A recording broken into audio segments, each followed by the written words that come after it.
আজ 15ই জুলাই, আজ হচ্ছে অঙ্গনারী কেন্দ্রে ইসিজি ডে।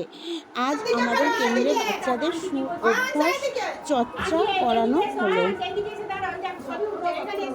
সকালে উঠে আমরা কি করি?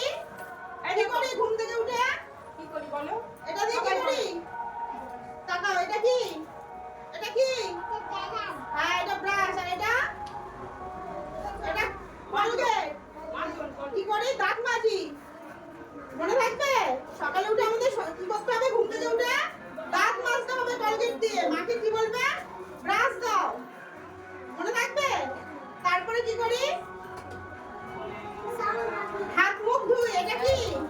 পড়ে যাবে। এটা সাবান। এটা কখন কখন হাতে দিতে হয়? যখন হাত মুখ ধোবো, খেতে যাবো, তখন হাত ধুয়ে তারপরে খাবো, ঠিক আছে?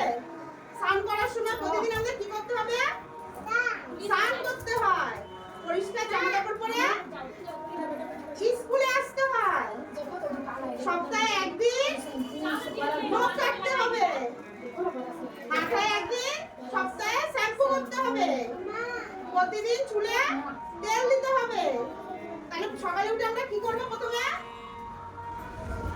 করবো বলো, হাত মাজবো বলো, তারপরে সাবান দিয়ে হাত মুখ ধোবো, পরিষ্কার জামা কাপড় পরে স্কুলে যাব। স্কুলে এসে কি করতে হবে? গুড মর্নিং বলতে হবে।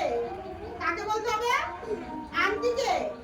আর প্রতিদিন নিয়ম করে জল খেতে হবে, তাই তো? মনে থাকবে? সবাই দাঁত মেজেছো? দেখি দাঁত দেখাও। দেখি দাঁত মাজনি? দাঁত দেখাও, দাঁত দেখাও। ওইদিকে দেখলে হবে না, আমার দিকে, আমার দিকে। দাঁত দেখি, তোমার দাঁত দেখি। সবাই নখ দেখাও, নখ, নখ। এই যে নখ, নখ কেটেছে সবাই দেখি। হ্যাঁ, প্রদীপ তো সব খেয়ে নিয়েছে। দাঁত দিয়ে কখনো নখ কাটবে না, তাহলে নোংরা পেটে গিয়ে কিডনি হবে। নখ কাটবি, হ্যাঁ? নখ কেটে দিতে পারবি মাকে। দেখি দিদি, এই তো সুন্দর নখ। দেখি তাড়াতাড়ি তাড়াতাড়ি তাড়াতাড়ি তারপরে